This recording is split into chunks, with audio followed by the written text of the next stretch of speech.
started this afternoon. It's great to see a lot of familiar faces in the crowd. That's fantastic. My name is Steve Sebring. I work here at the university, and when Kris had agreed to do a back to college class, we talked about who would introduce her, and it's really, truly, it's my honor to do that. I've known Kris for a lot of years. Actually, she reminded me, I've known her longer than I thought I did. We were in college together. She was much younger than I am. But she reminded me that I actually gave her campus tour when I was working as a student, alumni counselor giving campus tours. I gave her and her family a tour when she was a sophomore, right, in high school. So it really is my pleasure. Kris graduated in '84. She was a Sigma Kappa when she was here, but she was involved in a lot of organizations. We have some Sigma Kappas in the crowd. She was involved in 4 student professional honorary organizations and served as president of one. She was on homecoming committees and involved in a number of activities. And frankly, that hasn't changed since she left campus. If anything, it's escalated, if that's possible. In one way or another, she has worked in the legal profession over the course of her professional life, where she served as a paralegal at one point. She now teaches at Kankakee Community College, where she serves as a professor and program coordinator in the KCC Paralegal/Legal Assistant Studies program. But I've known her best as an incredible volunteer at the university.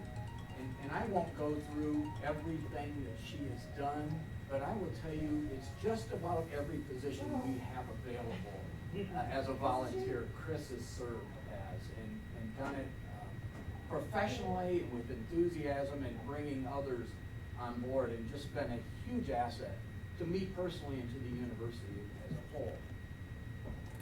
Maybe the area where she's helped me personally the most is 15 years ago, we reconstituted the alumni board and got that reactivated again. And Kris served as one of the founding board members when we reconstituted that, and an incredibly valuable resource to me.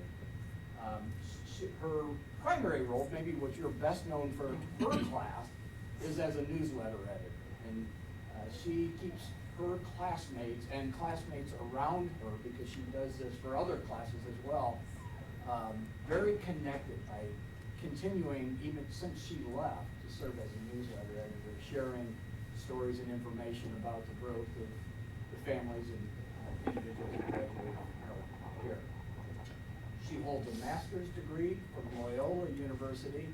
And I'm probably not the first, but it is my honor to be one of the first, and probably the first at Illinois Wesleyan, to introduce her as Dr. Kris Condon, because she just recently, in the spring, received her PhD. So, introduce her. Thank you. Thank you so much. Thank you.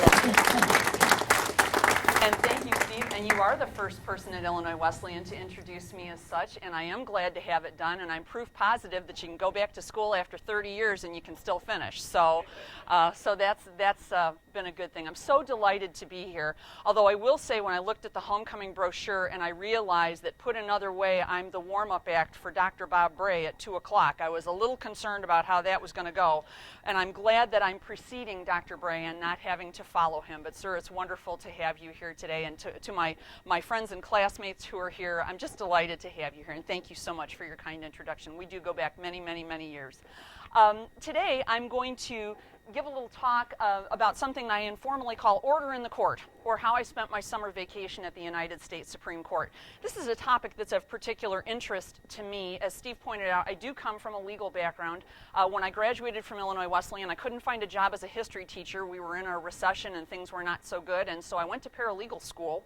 And I got a job working for the Illinois State Supreme Court and got their Chicago satellite location up and going in the when we had work that was done on 9-inch floppy disks and you had to turn them over in order to write on the other side. But what a great grounding in rules of law and practice and truly learning from the best. I mean, serving at the feet of the masters. You know, I worked for 3 justices who sat in Cook County, including one of whom was the Chief Justice at that time.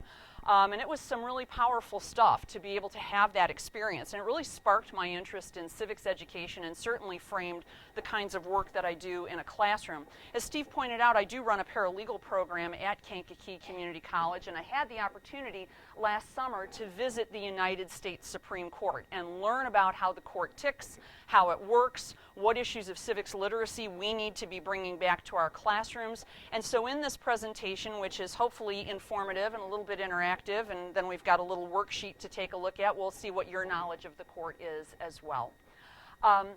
But I think this statistic is incredibly sobering, and that is that 2/3 of Americans can name a judge on American Idol, but only 1 in 8 can identify who the Chief Justice of the United States is.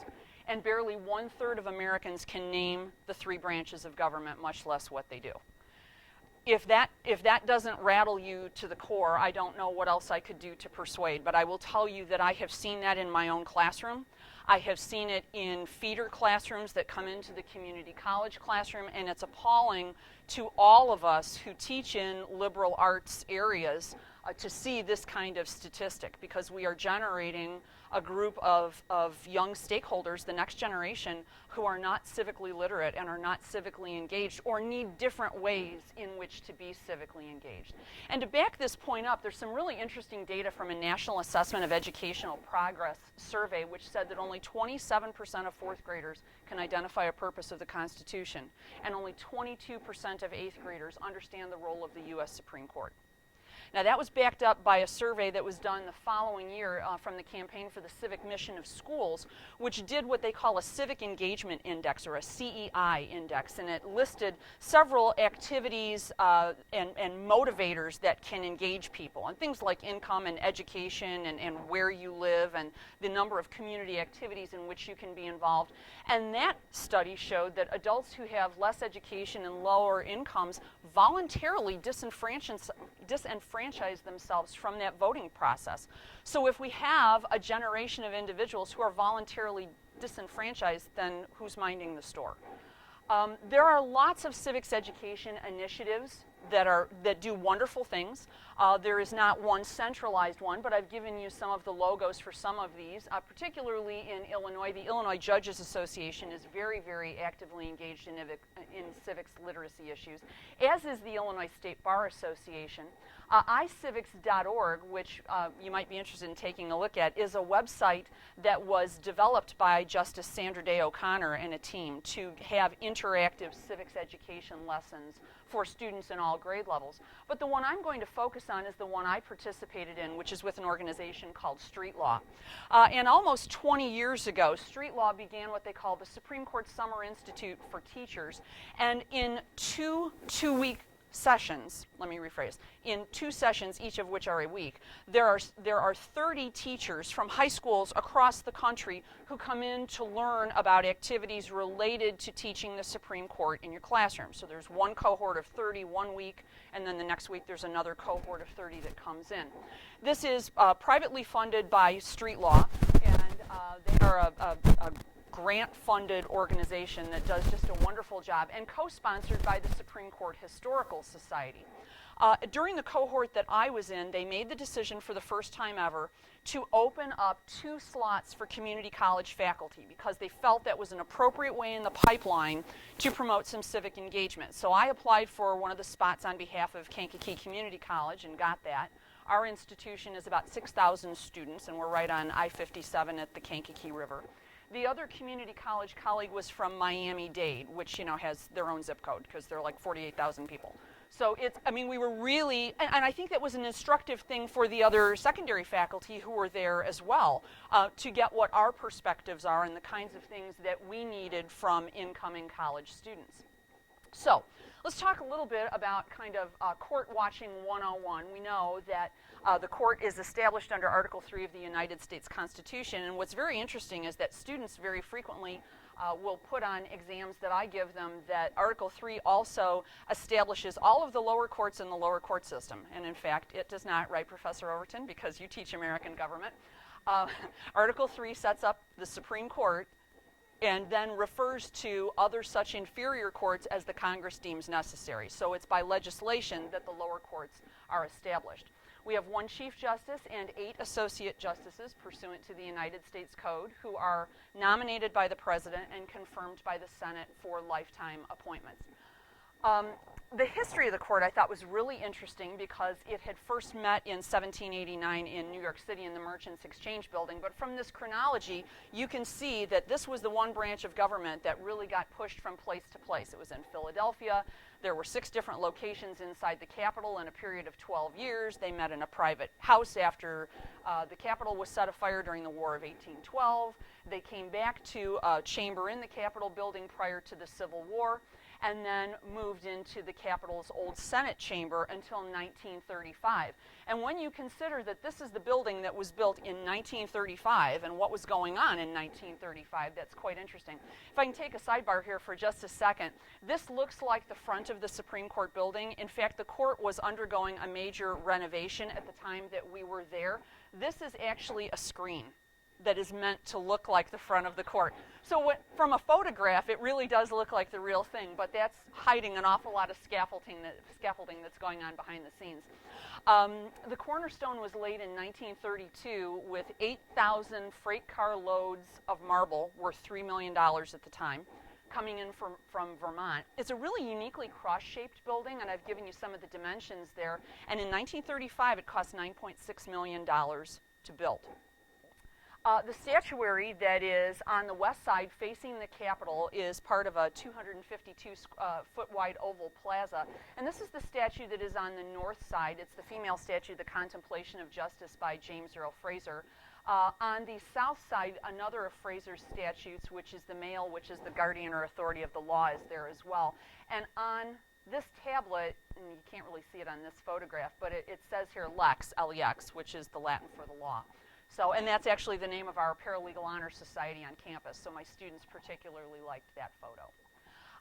This is the entrance to the Great Hall with the courtroom right here. And along the Great Hall here, where the columns are busts of all of the former Chief Justices. And then the oak doors open up into this chamber, and we eventually got into this hallway after we had gone through 3 separate sets of security. And the only thing that we were allowed to have with us was 1 pen and 1 small pad of paper. Nothing else. You couldn't have a phone, you couldn't have your keys, you couldn't have a comb, you couldn't have a quarter in your pocket, nothing. So the security was, it was something I was accustomed to from having worked in the legal system and working for the judiciary, but for a lot of people, you could feel they felt like the walls were sort of closing in on them. So it was an interesting opportunity to wait out there. And it's hard to be quiet in a place that's that big because whispering carries. But when we finally got into the courtroom, and by the way, this is what it looks like when you walk in the entrance, and then you get past those red velvet draperies and everything is pretty much revealed. There were 250 of us in the courtroom, and it was packed, and here we were sitting on these little wooden chairs. I was sitting right here next to this column. All marble sculpturing overhead. And everything, of course, has significance. I mean, there was one wall that had the lawgivers pre-Christian, and then there was another wall that had the lawgivers of Christian times. And then the wall that the justices face, which is the east wall, has a sculpturing that deals with the powers of evil, the powers of good, and then justice flanked by wisdom and truth. And if you don't think the security was tight before we got in there, there were 6 marshals, all uniformed, who were patrolling the aisles to make sure that we weren't doing any kind of sketching. We weren't trying to do any kind of drawing. We were, like I said, we had the paper and we had the 1 pen, but it was to take notes, and that was all we could use that for. This is what the courtroom looks like, a little more up close and personal. And what's really interesting about this area right up here, where these are marble and plaster medallion areas up here, interestingly, above the ceiling, higher up in the building, there is a basketball court. Yeah, there's a basketball court up there. And it is known as the highest court in the land, which is above the highest court in the land. That's actually what they call it during the tour, which I thought was really very interesting. The justices sit, just as a real quick detour here, the justices sit in order of seniority. Obviously, Chief Justice Roberts sits at the center, and then the justices are aligned to his right and his left and his right and his left, with the junior justice being at the end. So they are all seated in terms of seniority. They access the bench in terms of seniority. They leave the bench in terms of seniority, and that's consistently what is done in the Illinois courts as well. What's always really interesting is when they bring the court to order. And the crier, who is normally a marshal, someone who works for the clerk's office, begins by rapping the gavel, and he begins with the words, "Oh yay, oh yay, oh yay." And I usually give this to my students for extra credit to see if they can spell it correctly, because it doesn't look like it sounds.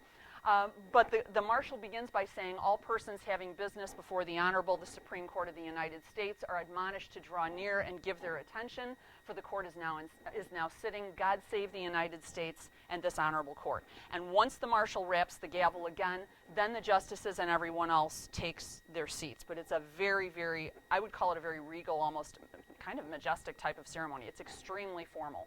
When oral arguments are in session, and we did not see that in June because they were issuing opinions, they had already heard all of the cases they were going to hear, the arguments are 30 minutes aside. And they don't want you reciting from the briefs. They want to be able to ask you questions and for you to be able to respond rapidly to what they have to say. But everything is mic'd, and when the red light goes off and the 30 minutes is up, the microphone goes off as well. And the Chief Justice may give you a nudge to finish your sentence, but is not going to give you probably 2 or 3 minutes to finish composing your thoughts. So it is the ultimate, it's the ultimate gentle reminder, I would think.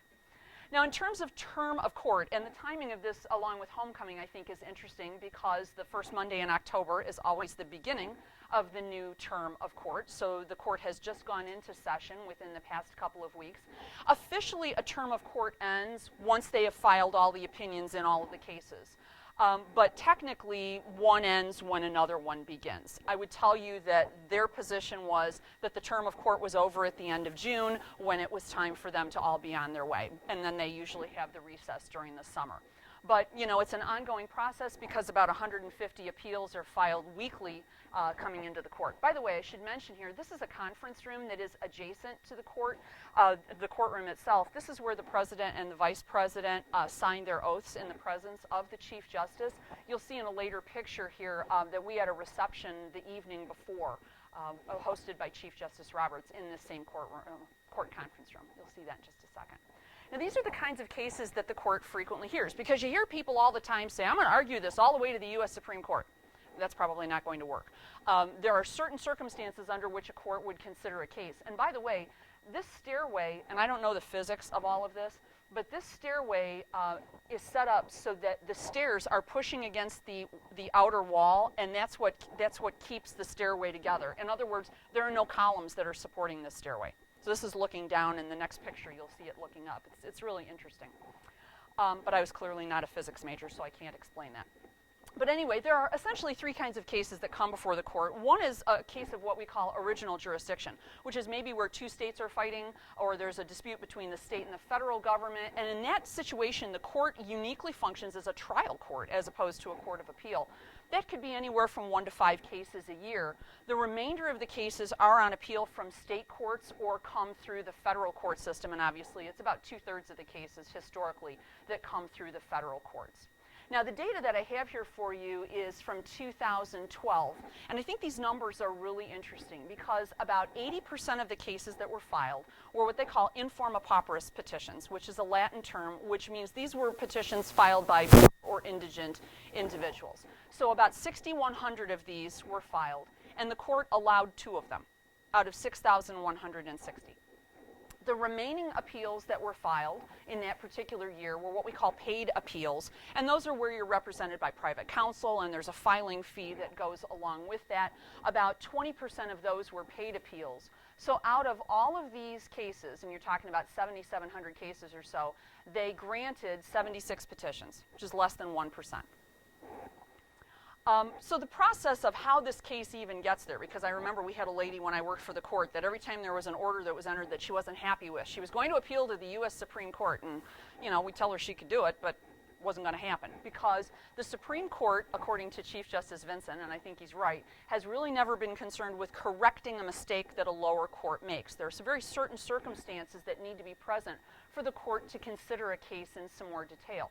And I love this diagram. It came from the street law folks, and for me this really helps our students to clarify how cases end up where they end up. That cases could come out of the federal system from the district court up to the U.S. Court of Appeals to the Supreme Court, and there are about 1 million cases a year in the federal pipeline.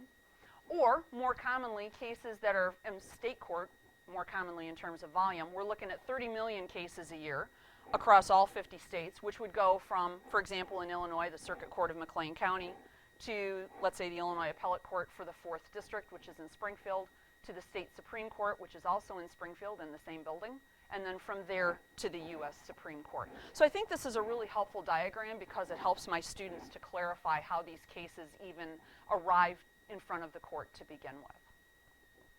I also spent some time speaking with my students about geographic boundaries because they're not always clear on what those are, and this is a great illustration that the street law folks use of how cases end up from the federal pipeline over to the U.S. Supreme Court. You can see here that in Illinois, we, along with our colleagues in Indiana and Wisconsin, are part of the 7th Circuit Court of Appeals, and then those cases that would come from the Federal Court of Appeals could then end up in front of the United States Supreme Court. I thought this practical information on how petitions even get considered and what they decided was interesting because, again, it's about 7,000 to 9,000 cases that get appealed to the Supreme Court each year, and as a rule, the paid petitions make up 85 to 90% of their docket, and the informa pauperis petitions are usually 10 to 15% or so. But the question then becomes, how do they go about doing that? And I think what was also interesting in 2012 was that they had 7,700 petitions and 73 cases argued and 65 signed opinions, and people said, well, what happened to the other 8 cases? What's the difference between the 73 and the 65? The difference is that sometimes cases end up being consolidated on appeal. In other words, 2 cases can be disposed of with 1 opinion. So there are some times when those types of things happen, and so although they may hear oral arguments in 73 cases, they may not have to have 73 decisions, but they dispose of 73 cases during 1 term of court.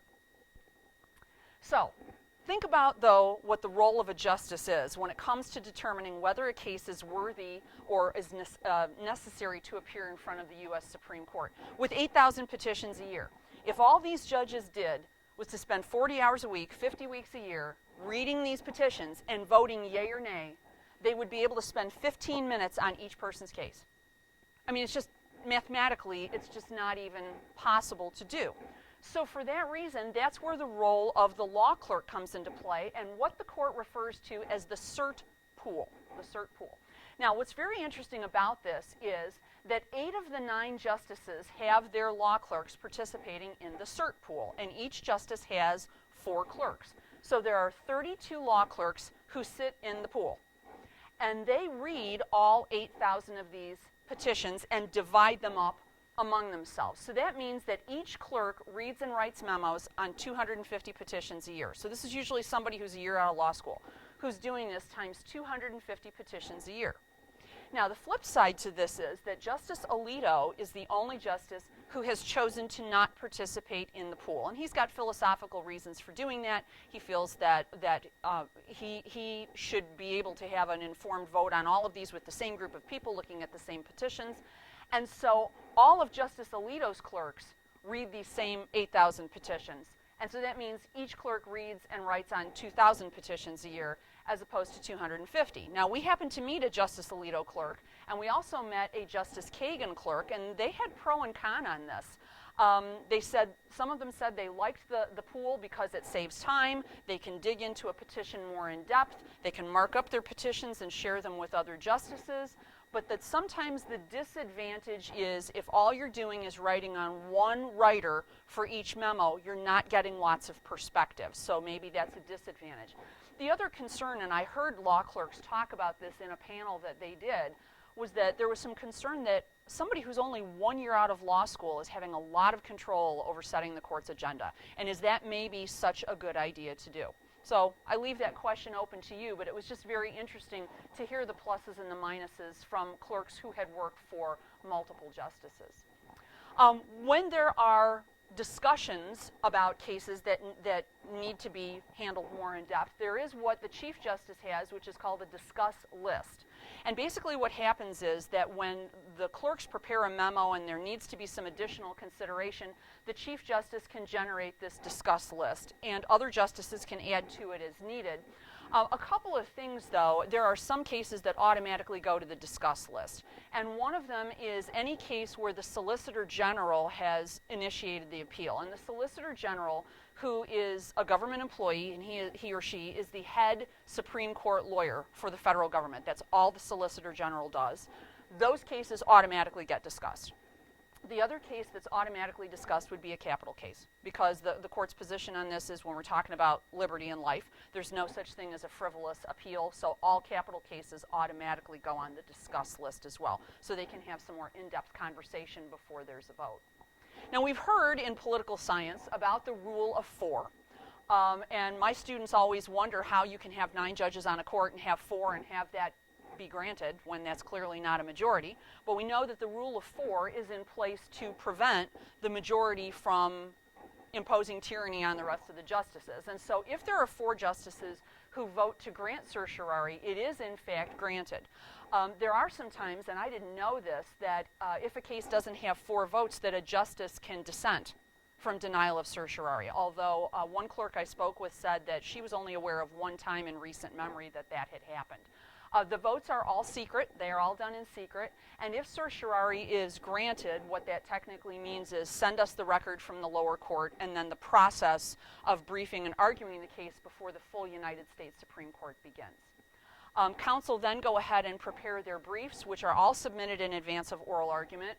The court has reviewed all of those. The law clerks have reviewed all of them as well. And I've witnessed the U.S. Supreme Court in action before. There's nobody who can tell me that they don't go in locked and loaded and ready to have all sorts of questions for people. And I've seen more than one lawyer make the tactical mistake of not being ready and nimble on their feet to be able to respond to those things, and it's just painful to watch. So it's a very, very interesting experience.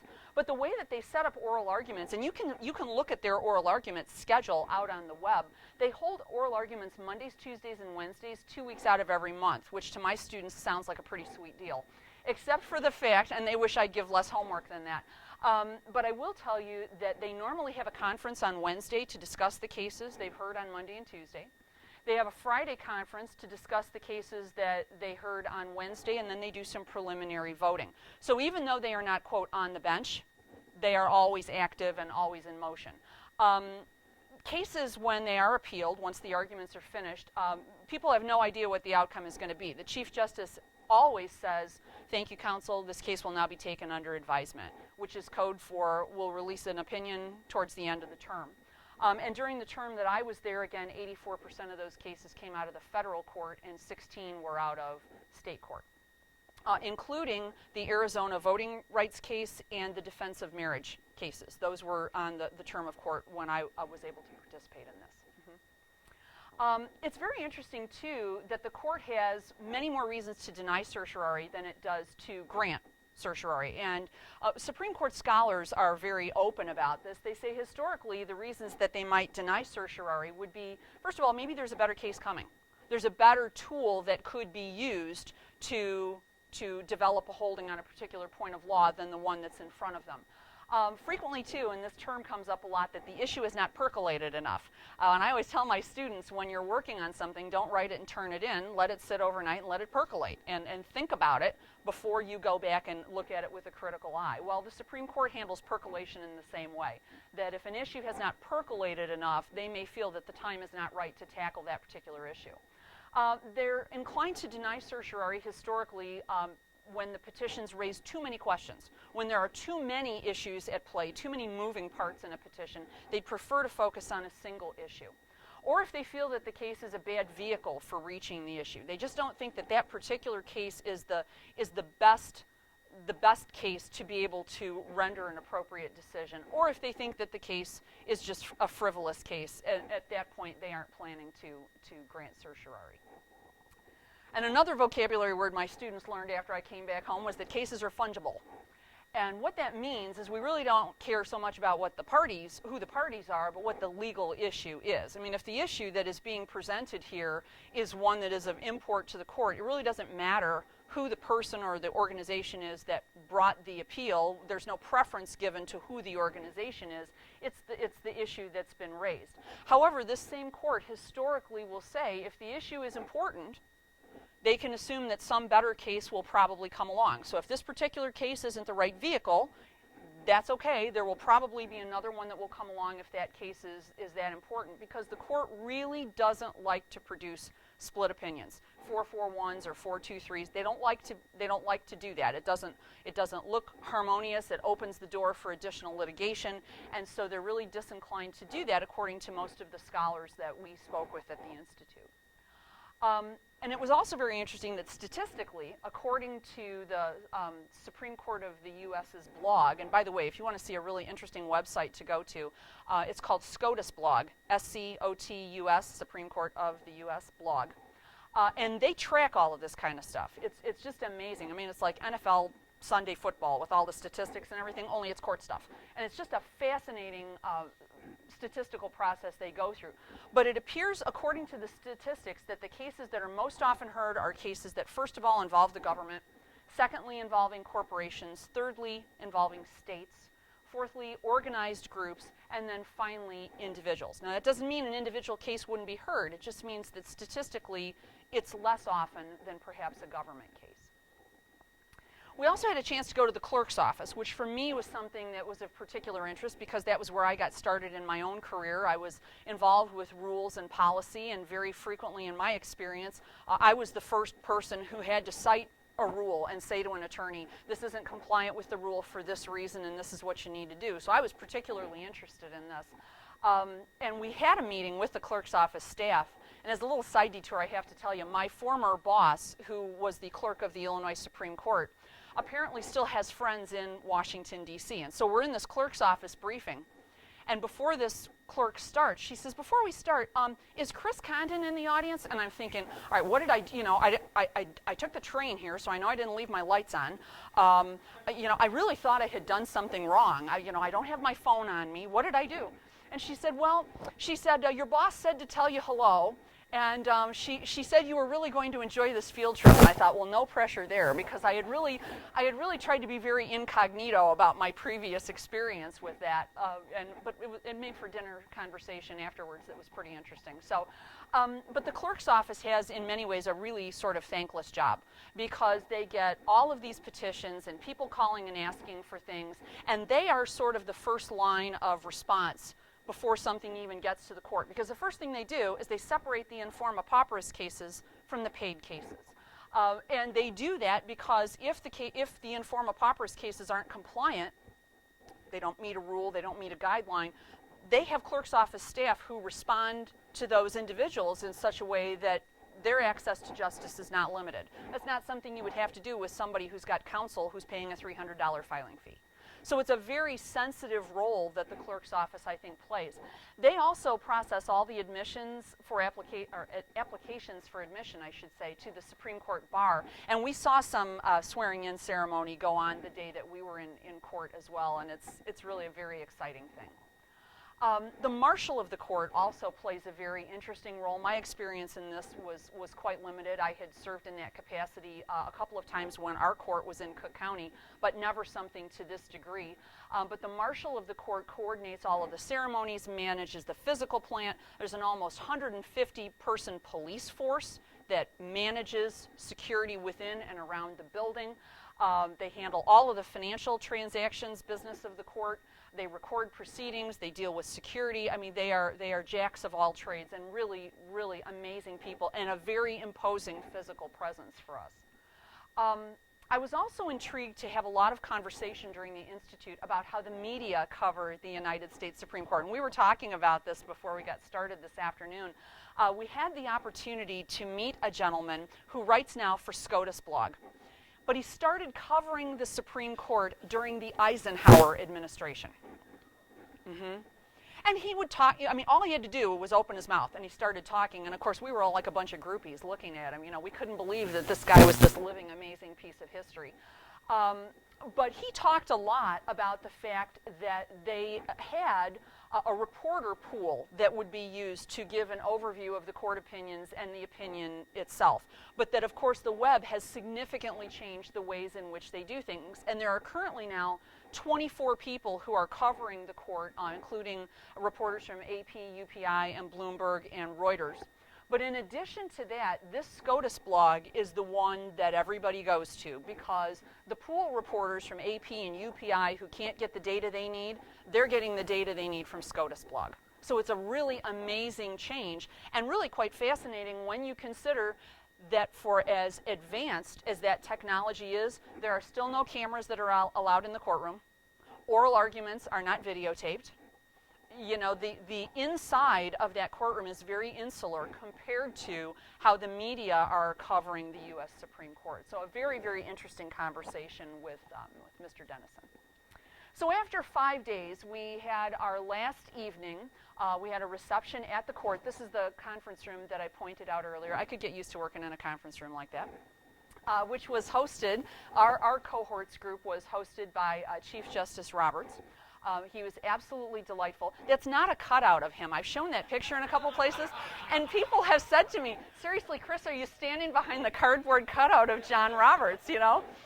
But he came in like this swisha, I don't know what, and of course, you know, all of the ladies in the group thought he was completely dishy, you know, and he comes walking in the room, and he was just charming, and came and stood up behind a podium, and he talked a little bit about how he hoped that there had been some cases that they had chosen that would interest us.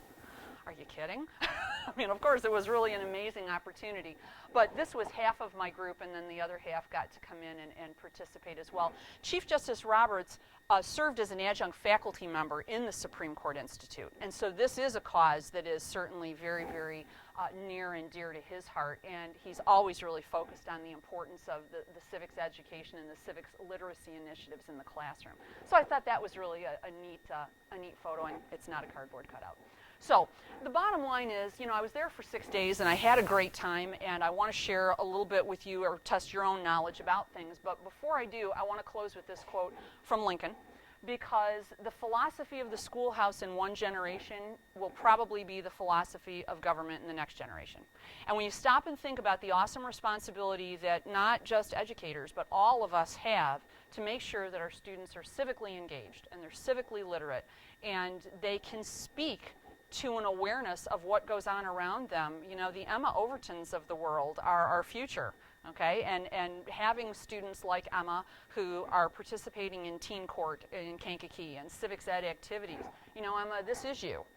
And you have a big role to play in all of that. So this was a little bit about my experience with that. But are there questions that I can answer for you before I give you a little pop quiz? Well, yeah, okay. You knew that was coming, right? I mean, you can't go to school and not have a little pop quiz. Is there anything I can answer for you? Yes, ma'am. You mentioned at one point that if a case was too complex, how do they decide if a case is too complex? That too many issues are involved in a single case? Is that what you're saying? That's a great question, and the answer to that is nobody who is not inside the conference room actually knows. But court watchers normally say that the court selects cases where they can deal with a specific issue so that their holding does not trickle over into other unintended areas. For example, there was a lot of conversation when I was there about, is the court going to uphold the Affordable Care Act or not? Now, in the last 2 terms of court, there's been more than one case that's dealt with very narrow components, controversial in many ways, but very specific components of the Affordable Care Act. In the term that I went to visit when Defense of Marriage Act was on the agenda, it was a very narrow component of the Defense of Marriage Act that dealt with the federal tax liability, as opposed to the broader issue, for example, of civil union versus gay marriage. And so for that reason, most court watchers and court scholars say that a lot of what they look at is how refined that issue can be and whether what they're seeking to review is going to maybe bleed over into some other areas or not. They're more clean and they're well defined in that way. But what the true answer is, and if there are criteria, none of them will ever tell. Sir? The picking of the law clerks, is the vast majority of them from the Ivy League? I believe that is true, although I could not tell you what the specific breakout of institutions would be. I can tell you we had an event which involved lunch with a clerk, and every one of them was from an Ivy League school, and they were all 1 year out of law school, had been 1 year out of law school with the exception of one. And the other question I had was, is the reason why the U.S. government is number one on those lists is because of the cost involved to go to the Supreme Court? I suppose there's an argument that can be made for that. Very frequently, and I would defer to, if there's anybody here in the audience who's had some legal experience with that, I would certainly defer to you on that. But as it was explained to us, the role of the Solicitor General is one because you're dealing primarily with the constitutionality of a federal statute. And so that automatically, increases the importance of that. Yeah, absolutely. Yeah, there is also a circumstance where, let me think of the term of it, where the court can request the views of the Solicitor General. In other words, the Solicitor General has been asked to provide an argument. That is frequently among court watchers an indication that the court is looking towards granting certiorari when they are calling for the views of the Solicitor General. Was there another question? Sir? It's a lifetime appointment. Correct. What happens if one of the judges becomes senile? That's a great question. That's a great question. Well, yeah, you would hope that there would be some support along those lines, that maybe someone would be encouraged to retire, and there have been a couple of instances where that has happened before. I don't know that that they have an internal protocol for that or not. I mean, there's no equivalent of, our constitutional amendment in case of the incapacity of a president. I mean, we don't have an equivalent situation like that. Professor Overton, are you familiar with anything? I mean, or even a case? Their judgment about themselves. Yeah. If there's no rules of impeachment, because there are for other courts. No, you can't. You can't. So, you ready? I'm not even going to grade. It's just to give you a little feedback. I'm not even going to grade. I could not come to college, and not have a back to college activity. But we have just a couple of minutes left, so let's see. Yeah, if you didn't get a little lunch, sure, that'd be great. Let's see how well you know your court. Number one, name the 9 justices currently on the court. John Roberts, Samuel Alito, Ruth Bader Ginsburg, Sonia Sotomayor, Elena Kagan, Stephen Breyer, Clarence Thomas, Anthony Kennedy, and Antonin Scalia. There you go, all 9 of them. There you go, look at you. All right, here's an interesting one, that historically the court's members have been Protestant. I don't think that's a particular big surprise, but at times there's been a discussion of the Catholic seat or the Jewish seat on the court.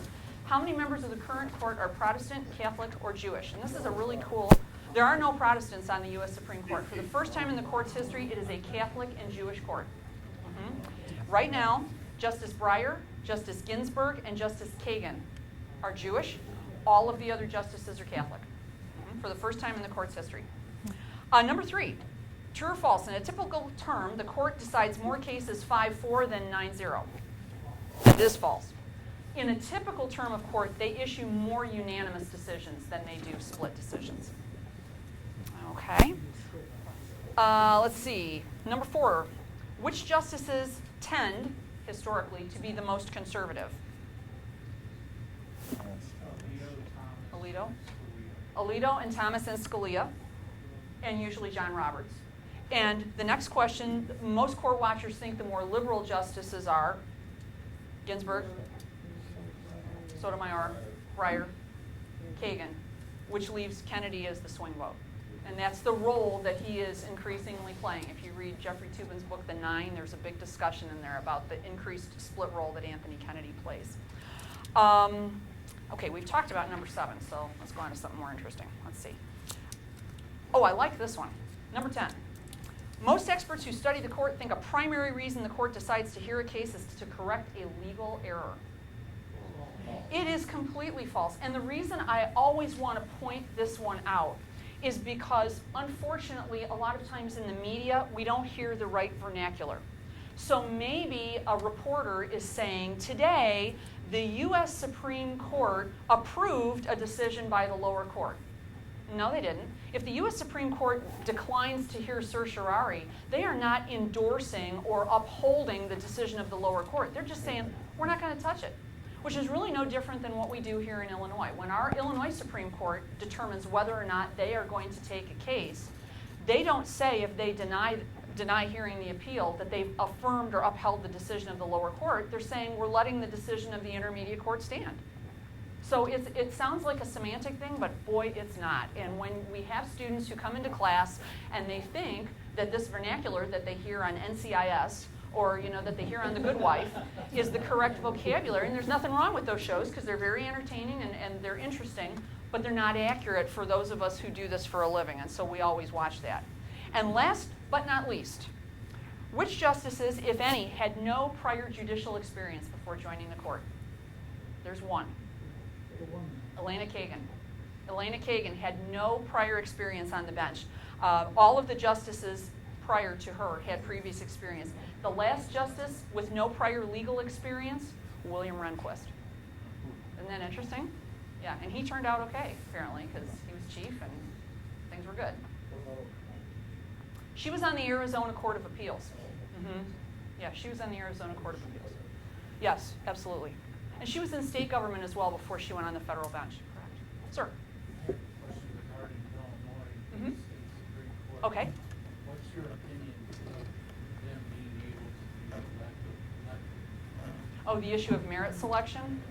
That's, I don't think that's one that's ever going to go away, and I think it's one that's, in my personal opinion, that's very much influenced by what we have witnessed in state government. I think there's a lot of conversation about that. I am aware of the fact, from my own personal experience of having served the court, I'm very aware of the fact that those are the hardest working people I've ever worked for.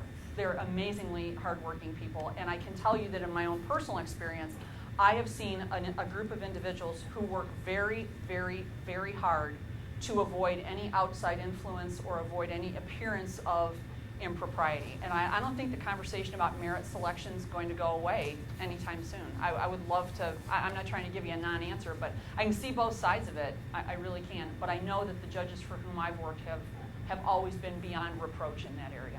Absolutely. Sir? Just on the thing about impeachment, there is impeachment. It's just, it has to be something like a high crime or misdemeanor. I think fortunately for all of us, so far civility hasn't been put in that category. At least not civility with good behavior. Right, exactly. So, well, I thank you so much for your hospitality today. It was really a wonderful afternoon. Thank you so much, and I hope you enjoyed it, and I hope you enjoy the rest of your afternoon, and have a great, wonderful weekend. So, thank you. Kris is our 2014 Loyalty Award winner and will be recognized at the lunch